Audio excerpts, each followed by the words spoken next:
하나님의 사랑과 평화가 우리 온라인 강의, 이 영상 강의에 참여하는 여러분 모두에게 함께 하시기를 진심으로 기원합니다. 코로나19로 인한 생활 속 거리두기 방역 지침에 따라서 오늘도 영상 강의가 이루어지므로 안타까운 마음을 금할 수가 없습니다. 어서 코로나19의 이 전염병이 멈춰지고 정상적인 우리의 삶이 회복이 되기를 소망합니다. 우리는 이런 재난으로 기존의 질서가 흔들리고 불확실한 미래가 불안하지만 그럼에도 희망의 끈을 놓지 아니하고 코로나19가 주는 시대적인 메시지를 들을 수 있어야 할 것입니다. 창세기 11장에 소개되는 바벨탑 이야기는 욕심으로 가득한 인간의 죄가 증대하면서 하나님의 심판을 담고 있습니다. 즉 하늘에 닿는 자기 능력을 과시하고 교만한 인간은 하나님의 자리에 오르려 하고 있습니다. 바벨탑, 심지어는 자연까지 착취하면서 드디어 기후 변화를 가져오므로 생태계를 파괴하고 있는 것이 바로 오늘의 현실이고, 또 이런 일들로 인하여 이 코로나19와 같은 이런 전염병이 창궐하게 되고 있는 것입니다. 인간의 욕망의 바이러스, 즉 성장의 노예가 되다 보니까 자본주의의 치명적인 범죄가 환경을 파괴하고 심지어 오늘 우리 교회까지 여러 가지로 어지럽히고 있는 이런 병리 현상을 지켜보고 있습니다.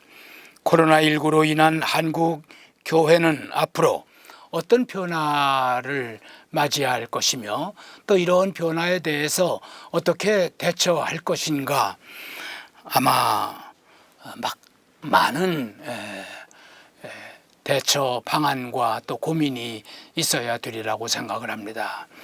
제가 오늘 지하철로 이동하면서 마스크를 쓰고 왔습니다. 기온이 점점 높아지다 보니까 여간 불편하고 힘든 상황이 아닙니다.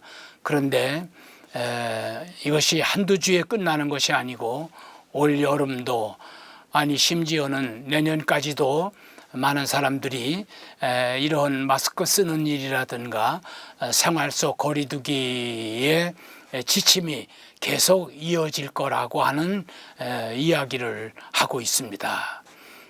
우리 모두가 다 정신을 똑바로 차리고 지나온 날 욕심에 이끌려 삶을 왜곡되게 만들어 왔던 날들을 돌아보고 성찰하면서 이제라도 교회가 교회됨을 회복하는 그런 전환점이 되었으면 좋겠습니다. 지난 시간에는 이 영상 강의를 통해서 여러분이 교회 생활 속에서 가장 익숙하게 듣는 직분, 목사, 이 목회자, 이 목사라고 하는 존재, 목사의 위치, 또 목사의 그 이름이 가지고 있는 의미가 무엇인가를 살피면서 함께 강의를 나누었습니다. 오늘은 헌법에 나타난 제2장 회원에 관하여 좀 더 실제적인 내용으로 강의를 준비했습니다. 좀 더 구체적으로 교인의 직분을 말할 때 장정 113단 13조 임원의 구분에 대해서 평신도 임원, 사역자, 교육자로 구분을 했는데, 오늘은 그 가운데 평신도 임원에 대해서 좀 더 살피면서 강의를 이어가고자 합니다. 아마 우리 학생 여러분들은 교회에 가면 많이 듣는 이렇게 사람들에 대한 이야기, 목사님, 또 뭐 장로님, 또 집사님, 권사님, 뭐 이런 이야기들을 많이 듣습니다. 그 평신도 임원, 집사, 권사, 그리고 장로, 이런 직분이 어떻게 만들어졌고 또 이런 직분이 담고 있는 의미가 무엇인가를 이 시간 강의를 통해서 생각을 해보려고 합니다. 예수 그리스도를 구주로 고백하는 무리들이 시간이 지남에 따라 조직을 만들고 그에 어울리는 직임 분담을 시작하게 되었습니다. 어느 모임이든지 어느 공동체든지 20명이 모였다, 100명이 모였다 그러면 조직을 하지 않을 수가 없습니다. 하다못해 어떤 동아리에서도 뭐 회장도 있고 총무도 있고 회계도 있고 서기도 있는 거와 마찬가지로 어떤 조직이 만들어지면 그 조직을 대표하는 그 대표성이라든가 이런 것들이 다 조직이 되어지는 것과 마찬가지로, 즉 사도직 외에 목회적, 도덕적, 감독의 직임을 수행하는 그런 여러 직분들이 생기기 시작을 했습니다. 장로직을 보좌하며 교회의 봉사와 섬기는 직임을 수행하는 집사직, 권사직이 교회 공동체에서 생겨나게 되었다는 것입니다. 자, 그러면 먼저 집사, 교회에서 제일 많은 수를 가지고 있는 것이 집사님들입니다. 집사님, 집사직. 이 집사라고 하는 말은 디아코에서 유래한 말로 심부름가다, 심부름한다, 또 시중을 들다라고 하는 뜻을 지니고 있습니다. 교회 공동체가 세워지면서 집사직의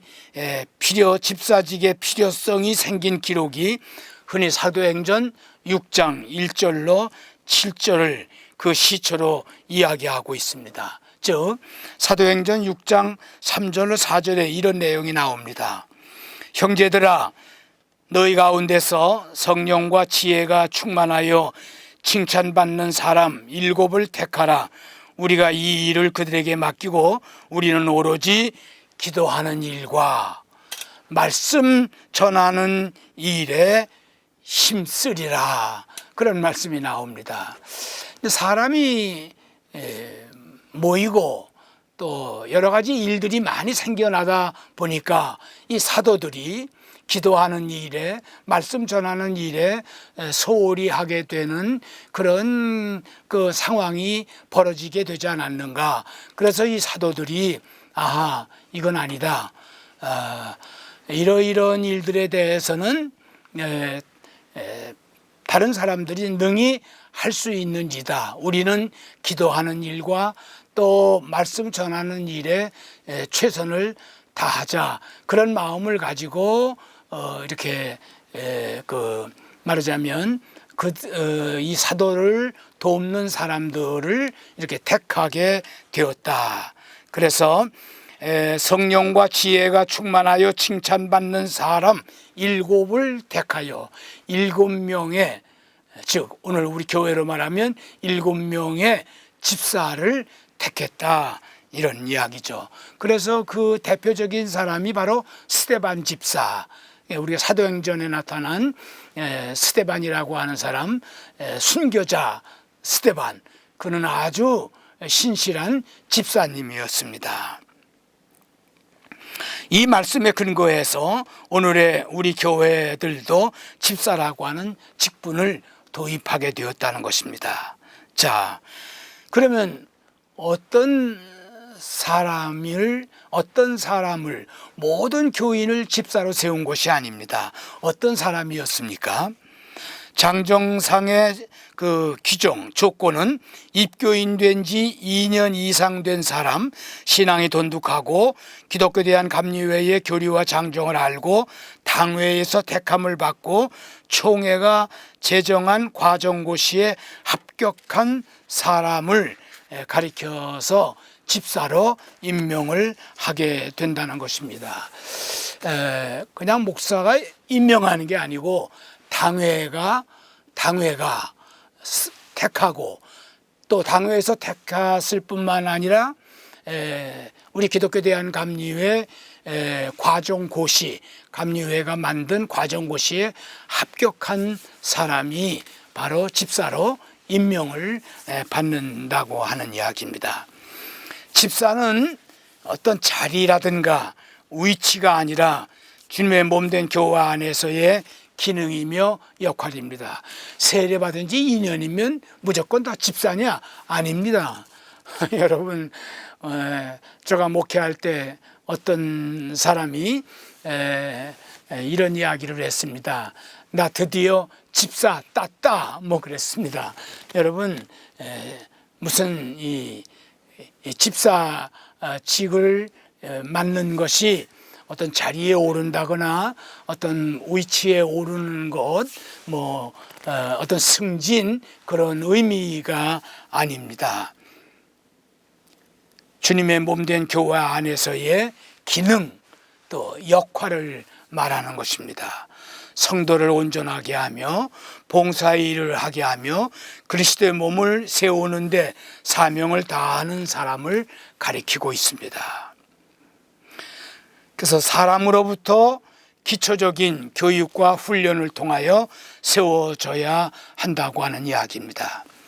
자, 그런데 참고적으로 말씀을 드립니다마는 우리 기독교 대한감리회에서는 이 집사 제도가 처음부터 있었던 것이 아닙니다. 그러니까 1930년 제1회 총회에서부터 이런 직분이 만들어진 것이 아니었습니다.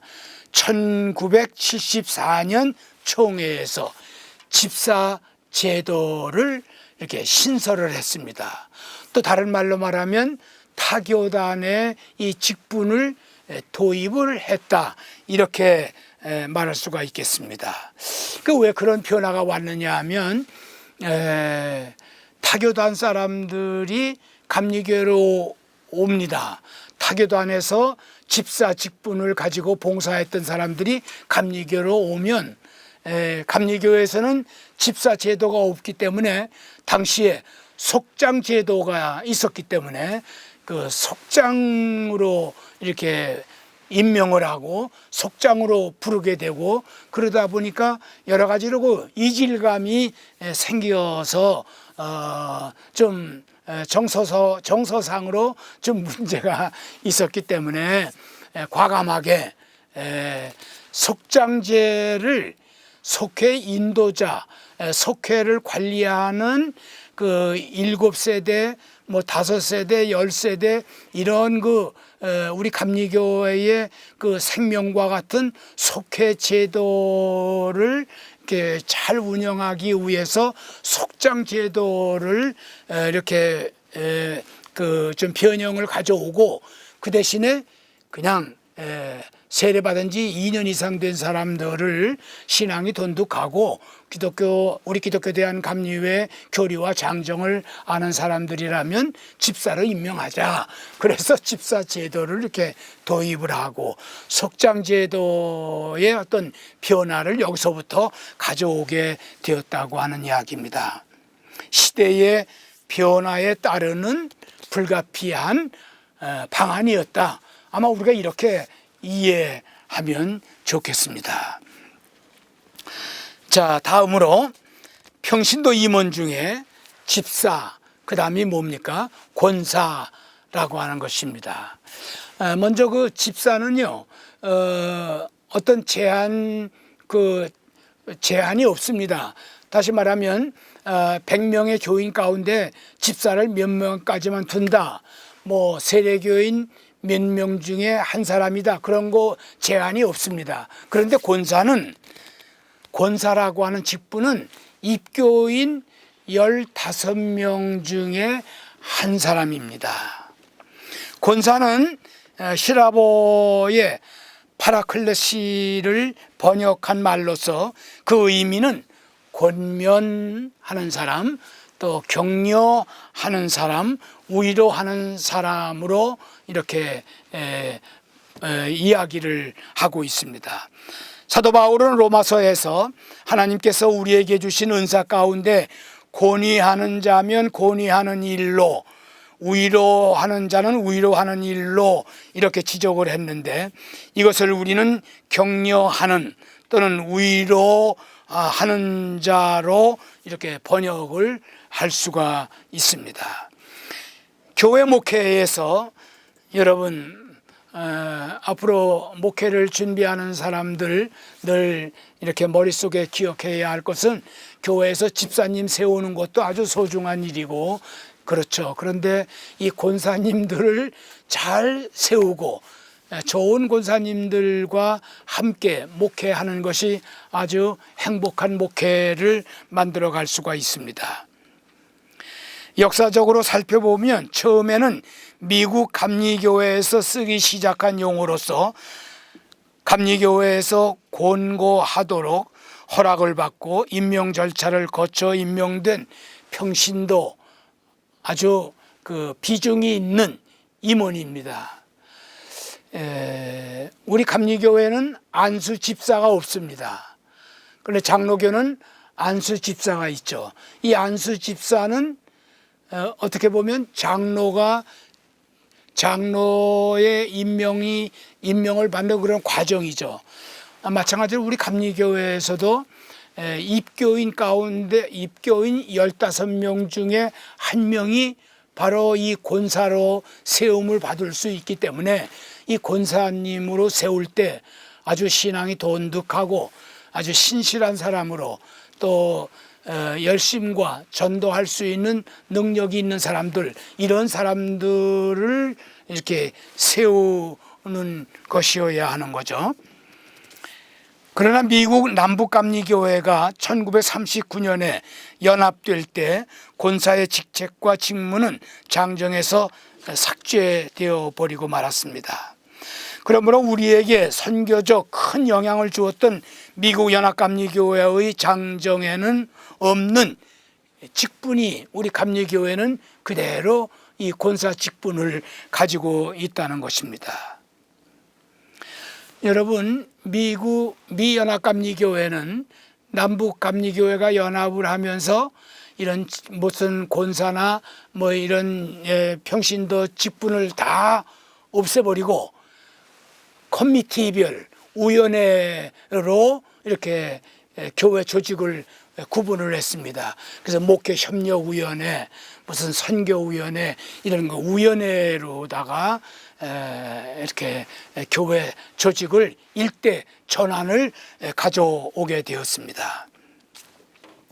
우리 한국감리교회에서는 선교 초기에는 견습 또는 전도사로 불렀습니다. 그리고 선교 초기에 교육자 요청이 늘어나자 1901년부터 평신도 육성의 필요에 의해서 신학회를 통하여 4년의 전도사 과정을 만들었고 2년의 견습 과정을 두어서 이 과정을 통하여 권사를 양성하게 되었다는 것입니다. 현재 권사 제도는 감리교회뿐만 아니라 장로교, 성결교회에서도 도입을 해서 그 직분을 주고 있습니다. 그러니까 우리 한국 교회, 우리 아펜젤라, 스크랜튼, 언더운드를 통해서 그 미국 선교사들을 통해서 한국에 복음이 들어온 그런 그 여러 교단들이 이렇게 제도상으로 많이 주고받았습니다. 말하자면 우리 감리교회는 장로교회 집사제도, 장로제도를 도입을 하게 되었고, 또 장로교는 우리 감리교회의 권사제도, 또 구역장 제도, 속장을 그 사람들은, 장로교 사람들은 구역장, 장로교는 속회가 없었습니다. 근데 감리교회가 속회가 잘 이루어지는 것을 보면서 교회 발전에 도움이 된다 그래서 그 속회를 도입을 하면서 그냥 속회라고 말하기 어려우니까 구역회라고 불렀죠. 그래서 장로교는 구역회라고 하는 거죠. 이렇게 그 제도를 서로 주고받았다고 하는 것도 우리가 상식적으로 알았으면 좋겠습니다. 연영은 어떤 사람이 그러면 권사의 자격은 어떤 사람이냐?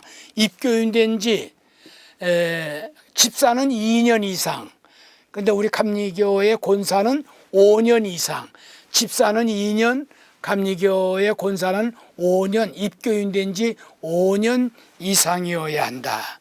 그리고 연영은 35세 이상으로 70세 미만의 집사가 임명을 받을 수가 있습니다.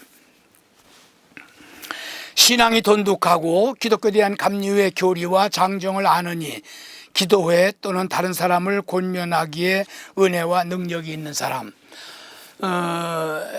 자기 구원을 이룰 뿐만 아니라 그 자기 구원에 대한 확신을 가지고 다른 사람을 이렇게 지도하고 다른 사람을 잘 권면하고 다른 사람을 이끌 수 있는 지도력이 있는 사람, 이런 사람을 권사로 임명을 할 수가 있다라고 하는 것입니다.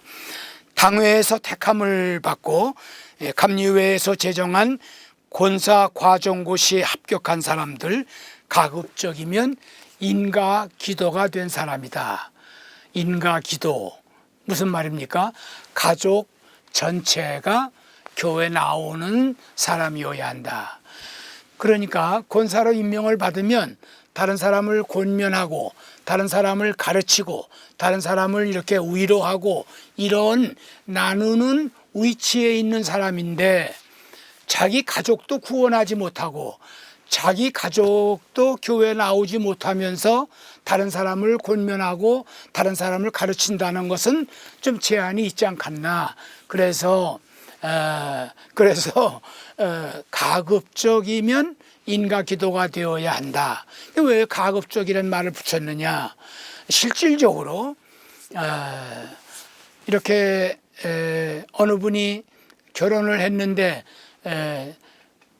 믿지 않는 가정으로 며느리가 되어 아내가 되어 이렇게 결혼을 하게 됩니다. 그 시댁은 여러 가지로 구습이 많이 있는 그런 그 시댁이기 때문에 이 예수 잘 믿는 며느리가 들어가서 자기 신앙은 잘 지키고 열심히 교회를 출석하고 섬기지만 그러나 남편을 인도하는 일이 여간 어렵지 않습니다. 뭐 시아버지, 시어머니 또 이런 그 가족들, 친척들을 교회로 인도한다는 것이 쉽지 않은 일이죠. 뭐 지금은 더 어려워지는 상황이지만 과거에 그런 일들이 많았죠. 그런데 교회 목회자나 또 교회 입장에서 보면 참 그 사람이 신실하고 예배의 모범이 되고 또 생활의 모범이 되고 그 뭐 흠잡을 데 없는 그런 그 독실한 크리스찬임에는 틀림이 없는 사람인데 남편이 안 믿는다고 해서 뭐 시부모들이 안 믿는다고 해서 그 사람을 다른 사람, 그보다 못한 사람들도 권사가 되는데 그 사람을 그런 이유로 인하여 권사 임명을 배제한다는 것은 이건 말이 아니다. 그래서 아주 실질적인 목회 현장에서의 그런 그 과제를 해결하기 위해서 되도록이면 가급적이면 이런 용어를 여기다가 넣어서 가급적이면 인가기도가 된 사람이어야 한다. 꼭 인가기도가 되어야만 한다. 그러지를 않았습니다. 가급적이라고 하는 말을 넣었죠. 성경에 나타난 권사의 모델을 바나바를 말하고 있습니다. 사도행전 그 11장이라든가 또 사도행전 4장, 9장 뭐 또 13장 여러 군데 나와요. 이 바나바라는 사람, 바나바라고 하는 사람이 어떤 사람이냐? 성령이 충만했다. 바나바를 이야기하면 성령이 충만한 사람, 자기 구원의 확신이 가득한 사람, 이렇게 말할 수가 있죠. 아주 헌신적인 봉사의 모범. 사도는 아니지만, 목사는 아니지만, 목회자는 아니지만 열심히 교회를 위해서 그 자기가 소유하고 있는 물질로 인하여 이렇게 선교의 도구로 아주 많이 쓰임을 받았던 사람이 바로 바나바였습니다. 화해하는 일에 힘썼습니다. 화해하는 일. 바울과 마가가 이렇게 좀 갈등이 있었습니다. 그 일을 위해서 이 바나바가 이 화해의 사역을 감당하는 것을 우리가 알고 있습니다. 교회의 심부름에 열심이었습니다. 전도에 아주 힘을 썼습니다. 정말 모범적인 권사, 모델, 바로 바나바였습니다.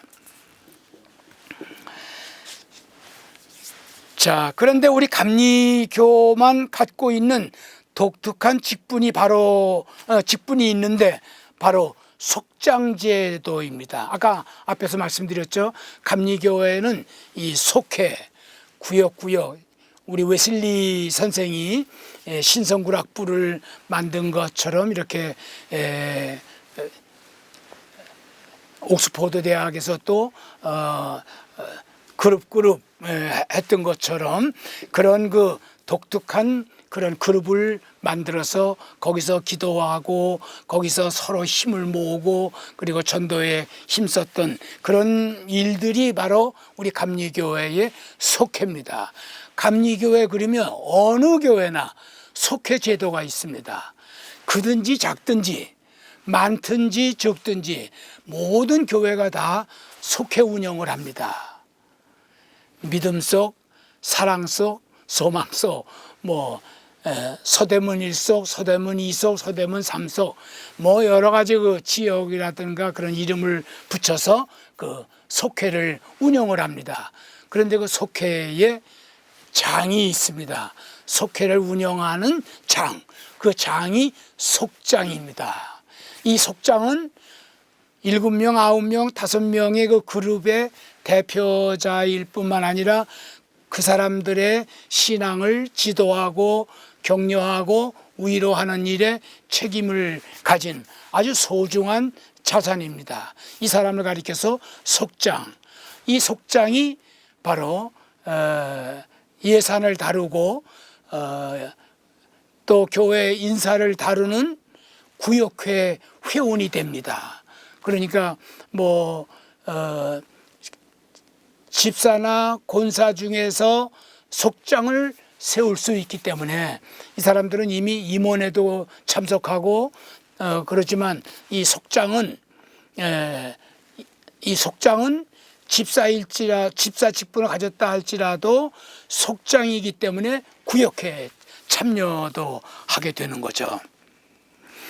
장정 19쪽에 보면 519단 제19조 6항에 당회는 5세대부터 9세대 범위 내에서 속회를 조직하고 임원 중이라는 말은 집사 중에서 권사 중에서 심지어는 장로 중에서 속장 1명을 선출한다.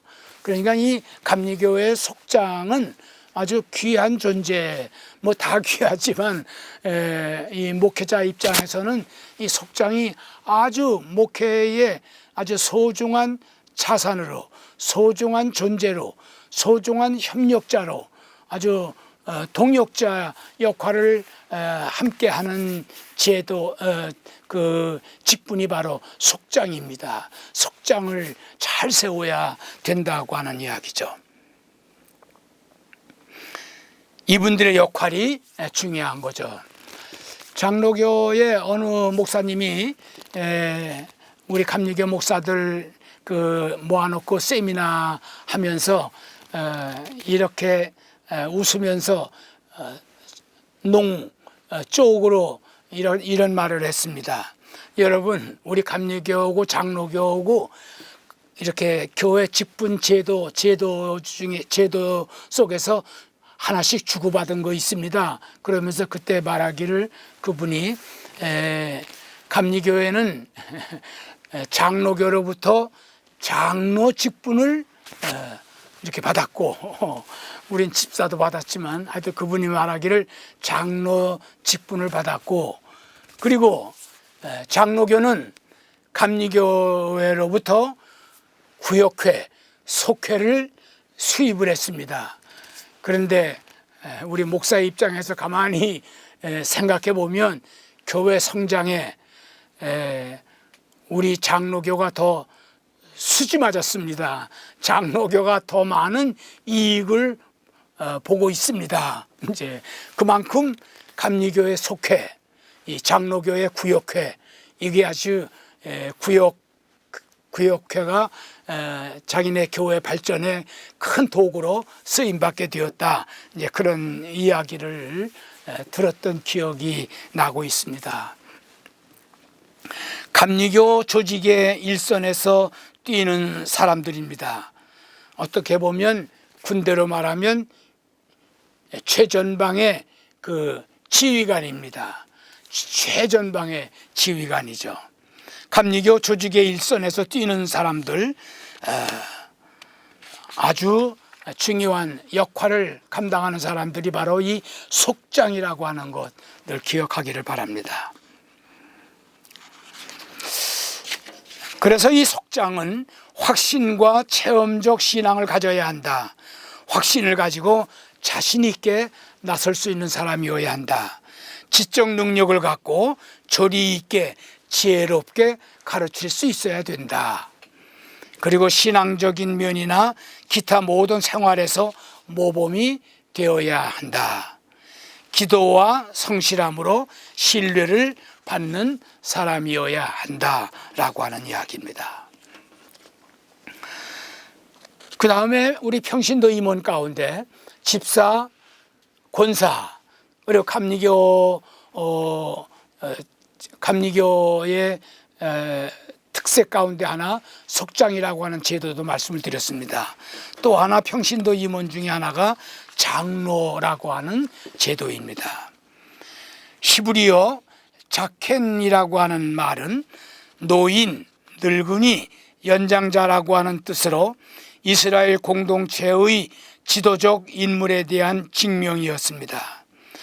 또 에스겔서에 나오는 히브리어 세부는 턱 또는 수염을 의미하는 어근에서 파생된 말이기도 합니다. 따라서 당시의 장로란 수염이 완전히 자란 사람, 어른을 지칭하는 말로 보는 것이 적절합니다. 장로라고 하는 말은 인격, 신분 또는 강력한 권한을 가진 가문의 강력한 힘을 가진 성인을 가리킨다, 이렇게 말할 수가 있겠습니다.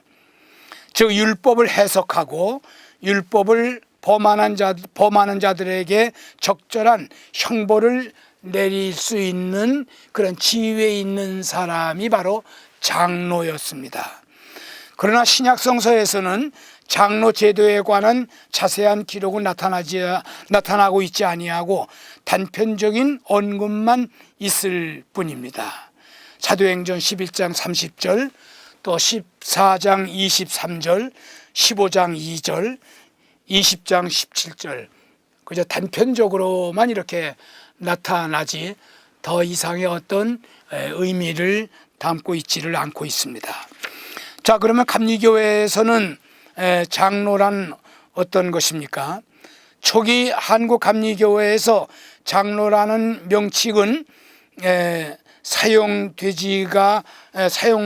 사용되지를 않고 오늘의 목사와 같은 그런 의미로 오늘의 정해온 목사를 장로 목사라고 부르는 때가 있었습니다.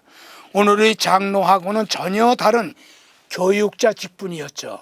초기에 한국감리교회의 장로는 목회자를 말하는 것이었습니다. 오늘의 우리의 평신도 그 임원을 말하는 것이 아니었습니다. 오늘의 장로 제도는 해방 이후 성립된 것으로 개체교회의 자치권을 인정하고 보강하면서 생긴 제도였고, 타교단과의 관계, 아마 오늘도 우리에게 복음을 전해준 미국 감리교회는 장로 제도가 없습니다. 한국 감리교회는 한국 교계 다른 교단들과 연합사업, 에큐메니컬 그 운동하는 그런 과정 속에서 타교단 사람들과 만나면 장로교에서 나오는 사람들은 대개 장로님들, 평신도 대표가 장로님들 뭐 이렇게 나오는데, 한국 감리교는 뭐 권사, 속장 이런 분들이 나가다 보니까 여러 가지 그 직분상의 그 불일치 문제가 혼선이 많이 있기 때문에 우리 감리교 평신도들이 강력하게 총회 때 장로 제도를 도입해 달라, 우리 평신도들 장로 제도를 도입해 달라. 그래서 그 요청이 받아들여져서 장로 제도를 우리 감리교회에서 도입을 하게 되었다고 하는 이야기입니다.